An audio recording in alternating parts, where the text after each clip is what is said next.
Welcome to the show. After the show, it happens right after the show. Cheers. I wonder if anybody will notice that we have new lights. I bet that's just 100% of the comments. Just like, did you guys get a new lens? Lights. That's amazing. What's the new thing that's different? Pretty great. Yeah. I'd be actually curious to see how many people have even noticed that, like, the set completely changed a few months ago.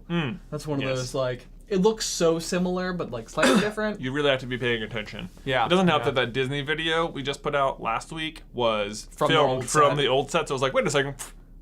Was it? What's happening here? Flashback. Yep. Fun fact, if you noticed. Right.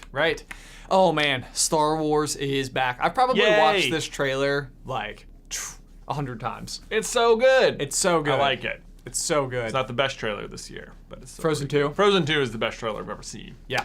I would agree with that completely. But I do think my favorite Star Wars scene has got to be that Rey backflip moment with the lightsaber. My gosh. So like, cool. What? Oh my gosh, it's so cool. Got chills. She can just go to crash a TIE fighter with her lightsaber. Oh. It's pretty awesome. Don't know why he's not just shooting at her, but whatever. Yeah. Oh well. Maybe that would seem too impersonal. Maybe she took out his cannons earlier or something. Yeah, hopefully. Maybe. We'll see, though. Man, so this is interesting because I think so much of, like, Star Wars, we were talking about this right before we recorded this video, but, like, every time a series ends, or even an episode ends with, like, the destruction of a Death Star, it's like, you feel like they won. Yeah. But, like, realistically, it's never meant that. Like, we've always seen them destroy, like, their key weapon or maybe, like, their key leader or something. But it's never stopped this, like, legion from continuing to push forward over and over and over again. And basically in exactly the same fashion. Like, you destroyed our big globe, we'll build an even bigger one. You destroyed that one, we'll build a planet that has one. Right. It looked like there's even a scene where there's, like, the sky turns red again like it did in The Force Awakens. Like, did they build another one? I know. It would be very frustrating if they go that way again. Yeah. It would be very Return of the Jedi, though. It would be, but we'll see. I'm not sure if that makes it a good thing. Right. Yeah. The big question here, though, is, like, this is the end. Right. Like, so it's not like there's going to be, like, episodes 11, 10 through 12. Through 12, yeah. This is it. So it makes you think that, like, however they end it, they need to once and for all find a way to, like, stop the threat of the Imperial Force or the new like order. The Emperor has to be totally super duper defeated. 100%. Yeah, all the way. So I don't know. That's really interesting. I think that there's so much to be said for this idea of, like, everybody's always talked balance of the Force, and I feel like we're going to see balance happen in a way that, like, it brings together the ideals of both. Right. Because I think everybody's in pretty firm agreement that, like, the Jedi were definitely not right. Right. Like, that's a lot of, I think, what the Last Jedi spends a lot of time just, like, breaking down, like, here's what they did wrong. Right.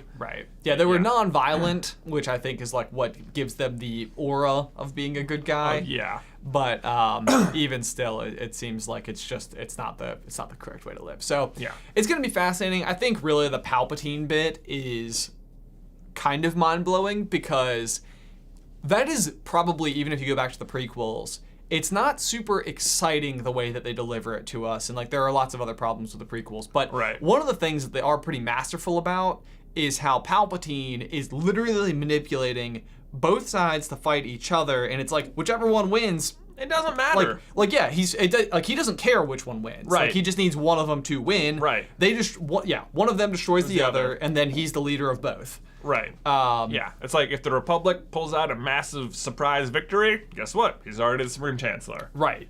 If everything goes according to his plan anyway, guess what? He's already the Sith Lord. Right. Does not matter. Right. Yeah. So it's interesting because, and I think that's really what we were kind of getting at in today's video, is, like, there's this possibility that, like, he can be the one to finally bring Rey, like, her origin story. And if Kylo Ren is there to hear it, then, like, all of a sudden you've got him feeling like all of his guidance from Darth Vader has been a total con. lie. Yeah. Right, which would potentially be like, everything I've ever believed in is wrong, you're going down. Yeah, well, you can see, like, where maybe he feels like, oh, I'm the heir to Darth Vader. I'm literally his heir. Right. Whereas then you have, like, Rey who's like, I am literally him, maybe. Right, like, yeah. Like the spirit that is the method of creation. Right.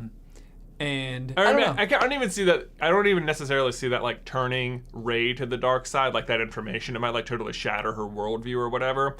But if it like shatters Kylo's worldview and he's like, no, I'm better than you. Right. And that like makes them fight. But then if she like wins the fight, then it's like, then you're a murderer. You are bad. See? Join me. Right. Yeah. So I don't know. It's fascinating. Next question though is like the big topic of debate in the office this morning was whether or not it's a good or bad thing that Rey comes from like she's significant. Like right. is it better if she is just literally an orphan who was abandoned on a planet once upon a time by nothing more than Junkers?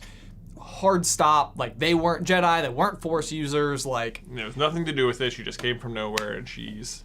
Like, yeah. Important. Right, important. And even that, though, it's like, it would seem to me like the Force would select her because she's like a pure of heart or something. Maybe, but I don't think it's like the Force selects you. You're just born that way. You're just born with the Force. Yeah, you're born with it. Yeah.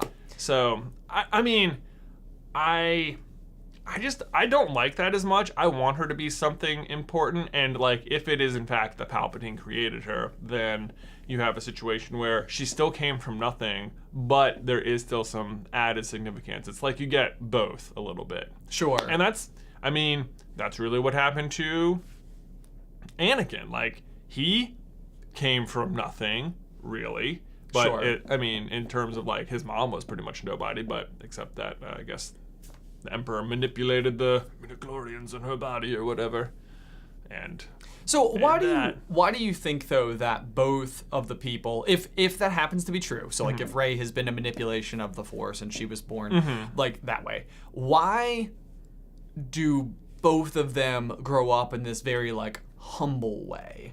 Like right versus just raising them as a Sith from the beginning? Like is it more full-bodied if they believe good is better and then they are then corrupted because then they'll never wonder. It's like they've had the full experience of the light and it was proven to them that the dark is better. Well, for like Anakin's sake, it was like living amongst the Jedi, like he eventually, like because he loved Padme, he like that made him see the Jedi in like a really negative light. And really the Emperor's big problem was there's so many freaking Jedi, how do I get rid of them all? Sure. It's like, and I have to, I can make the most powerful person, but how do I really make him hate the Jedi? I mean, maybe, like, if you just tell someone the Jedi are bad, then it's all too likely the Jedi can be like, or we're not that bad.